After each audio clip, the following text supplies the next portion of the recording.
যে কোনো সংকট ও দুর্যোগে বাংলাদেশের পাশে থাকার ঘোষণা দিয়েছেন ঢাকায় সফররত জাতিসংঘের মহাসচিব অ্যান্তোনিও গুতেরেস। শনিবার সকালে ঢাকায় জাতিসংঘের কার্যালয় পরিদর্শনকালে কর্মীদের উদ্দেশ্যে দেয়া বক্তব্যে তিনি একথা বলেন। গুতেরেস বলেন, বাংলাদেশ যে সংকটময় পরিস্থিতির মধ্য দিয়ে যাচ্ছে তাতে পাশে থাকবে জাতিসংঘ। তিনি বলেন, ঢাকায় সফরকালে তিনি যে আতিথেয়তা পেয়েছেন তাতে তিনি মুগ্ধ।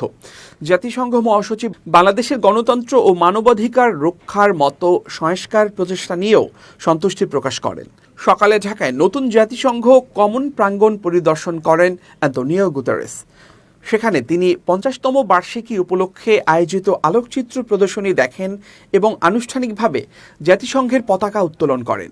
নতুন জাতিসংঘ কমন প্রাঙ্গণ পরিদর্শনের আগে তিনি জাতিসংঘ কান্ট্রি টিম বাংলাদেশের সঙ্গে একটি বৈঠকে অংশ নেন।